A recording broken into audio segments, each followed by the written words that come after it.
She was barely 6 years old when she became a queen, not by destiny, not by love, but by political necessity. On a cold November day in 1396, the grand bells of St. Paul's Cathedral rang out over London as hundreds of candles flickered against the high Gothic walls. The crowd fell silent as a royal procession advanced. At its center walked a child, cloaked in gold, her crown too large for her delicate head. Beside the altar stood a man, King Richard II of England, aged 29, waiting not for a partner, but for a pawn. This was no celebration of love. It was a performance, a contract signed with incense and velvet. Isabelle of France, the youngest princess in Europe, was not simply getting married. She was being traded, a fragile vessel burdened with the hopes of nations. To understand how this child became the currency of kingdoms, we must return to a France crumbling beneath the weight of war, insanity, and betrayal. Isabelle was born into a world teetering on the edge of collapse. On November 9, 1389, she came into the world at the Louvre Palace in Paris, the fourth daughter of King Charles VI of France and Queen Isabeau of Bavaria. Her arrival brought little joy. France was already groaning beneath the chaos of the 100 Years' War. Worse still, the man who should have been her protector, her father, had become the court's greatest fear. Charles VI, once a promising and intelligent king, had fallen into madness at the age of 24. His mind unraveled unpredictably. At times, he fled through the palace corridors screaming that he was being hunted by invisible enemies. At others, he refused to let anyone touch him, convinced he was made of glass. On his worst days, he failed to recognize his wife and children altogether, staring at Isabelle and her siblings as if they were strangers in his palace. This terrifying instability shaped Isabelle's earliest memories. She would watch her father from afar, eyes wide, as he muttered to himself or was dragged back to his chambers. The French court, once elegant and orderly, had descended into a pit of power struggles. Regents and dukes fought for control, using the king's fragile state as justification for their own ambitions. Isabelle's mother, Isabeau, did not retreat in mourning. Instead, she seized the opportunity with both hands. Cold, ambitious, and deeply calculating, Isabeau ruled in her husband's name. But she had no room in her plans for sentiment. Chroniclers accused her of corruption, of keeping multiple lovers, of neglecting her children while enriching herself. For her, Isabelle was not a daughter to be protected, but a tool to be used.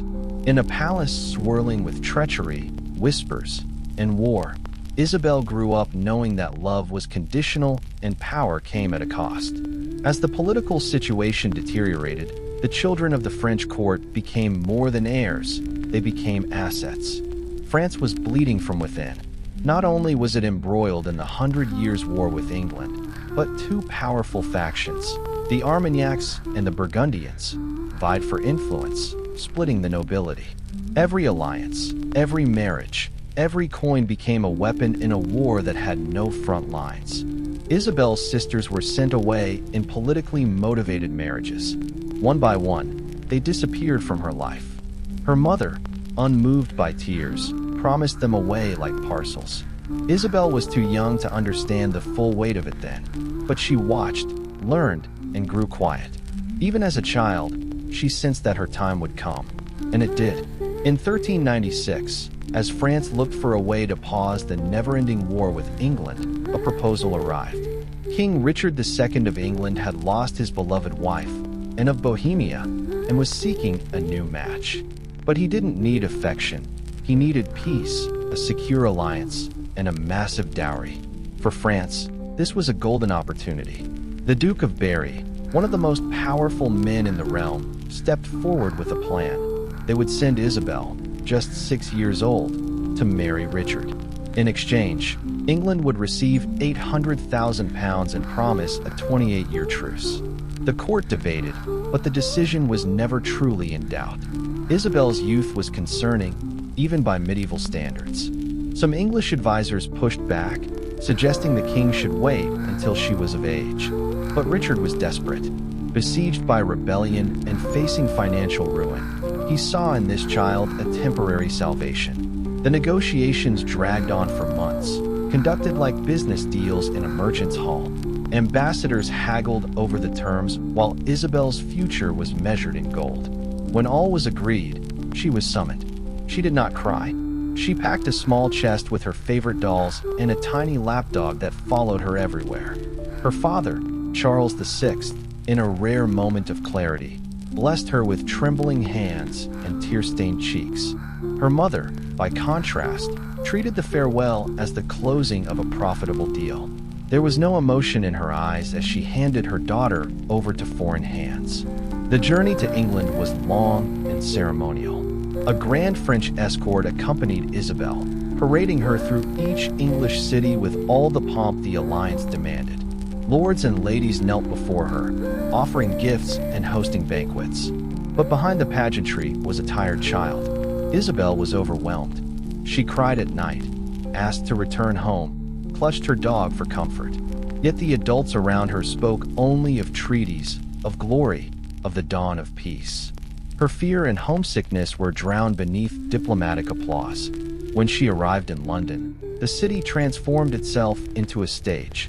St. Paul's Cathedral, newly adorned with intertwined French and English banners, glowed with candlelight.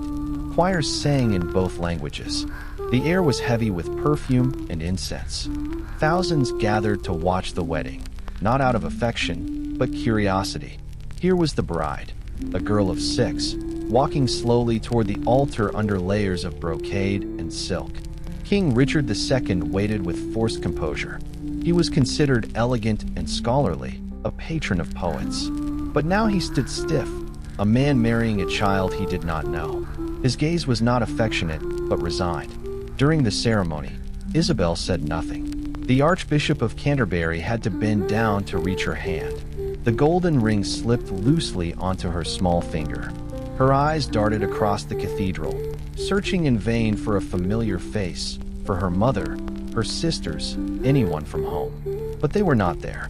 When she was declared Queen of England, the crowd cheered. Isabelle did not smile. Her expression was unreadable, part fear, part confusion. The candles danced around her, but she felt only cold. To Richard's credit, he treated Isabelle with care. There was no attempt to consummate the marriage. Instead, he gave her a household of her own at Westminster Palace. French tutors were hired. Servants were ordered to treat her as royalty in every respect. She was pampered, adorned, and shielded from politics. For a brief time, it seemed she might grow in peace. But the walls of Westminster could not block out England's unrest. Whispers of rebellion grew louder. Richard's enemies were preparing a return, and soon, Isabelle would find herself once again swept into a storm she had no power to stop. But peace, like all illusions built on fragile foundations, eventually crumbled. In the autumn of 1399, 3 years after Isabelle was crowned Queen of England, her short-lived protection came to a violent end. While she remained within the calm, curated world of Westminster, far from the council chambers and battlefields, the nation around her fell into unrest. King Richard II, once seen as refined and enlightened, had grown increasingly autocratic, provoking powerful nobles with harsh punishments, heavy taxes, and an iron hand over dissent. Among his most dangerous rivals was Henry Bolingbroke, son of John of Gaunt and cousin to the king himself. Exiled and embittered, Henry returned to England while Richard was away in Ireland, launching a swift rebellion that gained momentum like a tidal wave. Isabelle was only 10 years old when the whispers turned into roars. The halls of Westminster no longer echoed with music and laughter, but with rushed footsteps, whispered arguments, and panicked servants. Richard never returned to defend his crown. He was captured and imprisoned at Pontefract Castle, where days turned into weeks, and weeks into silence. Then came the news, not spoken aloud but passed in lowered voices and cryptic prayers. Richard was dead. Murdered, it was said, though no one dared to claim it outright. With his death, Isabelle was not just a widow. She was now a liability. The new king, Henry IV, had no interest in honoring the delicate child seated beside a phantom crown. The peace she had once represented now hung in tatters. Worse still, the enormous dowry France had provided, pound 800,000, had long since been spent. Returning Isabelle to Paris would mean not only returning her body, but admitting that the money was gone. Henry's council considered their options carefully. Some whispered of marrying her off to an English noble. Others, more cautious, suggested she should remain, detained, but safe. A golden prisoner in the heart of England, preserved for future bargaining power. And so, Isabelle, once draped in silks and paraded through cathedrals, was quietly removed from court and sent to Havering Palace. Though comfortable, it was a gilded cage. She was surrounded by guards and kept away from the public eye. The toys she once clung to now lay untouched. Her beloved dog, her only comfort in the early years, had long died. In isolation, her days blurred, less like royalty and more like captivity. But something in Isabelle had changed. The child who once wept silently during banquets began to write. Letters, dozens of them, were sent across the channel, each one a fragile lifeline thrown toward her family in France. In them, her voice was still that of a child, but laced with maturity far beyond her years. "I write to you in tears," one read, "for I am held here like a prisoner, far from all I love, without hope of return." It was a plea that carried weight, not because of political influence, but because of what she represented: a daughter unjustly taken, a queen abandoned, a child bearing the price of kings. Her father, Charles VI, still vacillating between lucidity and madness, heard her cries. And in a moment of clarity, he acted. French ambassadors were dispatched. They negotiated, bargained, threatened. England resisted at first, hoping to retain her as leverage, but the pressure mounted. France was willing to forfeit future alliances, even hinting at war if Isabelle was not returned. And so, in 1401, after years of isolation, the gates of her English prison opened. Isabelle, no longer a child, but not yet a woman, boarded a ship back to her homeland. Paris greeted her not with cheers, but with murmurs. She was 12 now, draped in foreign silks and marked by a foreign crown. The city she returned to was no longer the city she had left. Her siblings had grown into strangers. Her mother had become colder, more politicized than ever, her eyes fixed on strategy rather than reunion. Even her father's moments of clarity seemed shorter, more rare. Isabelle had hoped to find solace, but what she found was another cord entangled in schemes and fractures. She no longer belonged. Not truly English, not fully French. Isabelle wandered through the corridors of the Louvre with the silent bearing of a ghost. Her royal title was still acknowledged, but her usefulness had diminished. The truce she once embodied had collapsed with Richard's death. For a while, she was simply tolerated, an echo of failed diplomacy. Then, in 1405, the winds of politics turned again. France needed a new alliance. The court looked toward the powerful House of Orleans, and once again, Isabelle found herself offered like a token. This time, the suitor was Charles of Orleans, a young nobleman only a few years her senior. Unlike Richard, Charles was not a king but a poet, gentle and introspective. He had no urgent political goals. What he wanted, remarkably, was companionship. The marriage, orchestrated by Isabelle's mother, was undoubtedly political. But something unexpected happened. Charles, fascinated by her quiet dignity and unusual past, treated Isabelle with affection. And Isabelle, scarred but still capable of love, responded.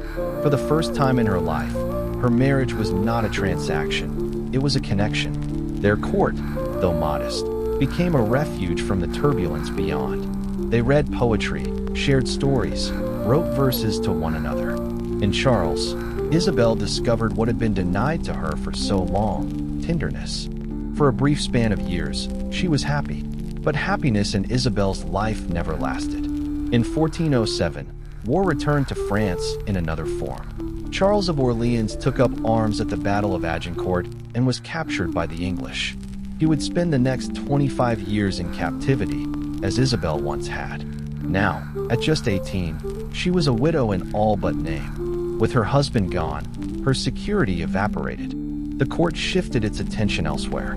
She had no dowry to offer, no political leverage remaining. And once again, she was alone. That same year, Isabelle gave birth to her only child, a daughter named Joan. It should have been a moment of celebration, but as she cradled the infant in her arms, Isabelle felt the bitter weight of irony.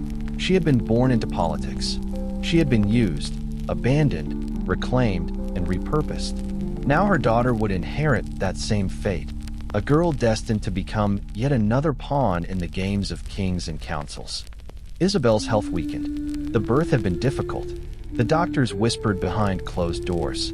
She was only 20, but her body had borne the weariness of decades. Quietly, without ceremony, Isabelle of France died later that year from postpartum complications. Her passing was not marked with grand processions or public mourning. There were no bells for her, no choirs to honor her name. The girl who had once been draped in gold and crowned at 6 passed away almost unnoticed. But her life had not been meaningless. Isabelle's story, of innocence exploited, of childhood stolen, remains a stark reminder of the cost of peace and power. She had been a queen, a prisoner, a wife, a widow, a mother, and yet, she was always a child first, a child asked to carry burdens far too heavy for her small shoulders. In the halls of history, she is remembered not for speeches or battles, but for surviving the cruelty of her time with grace, silence, and dignity.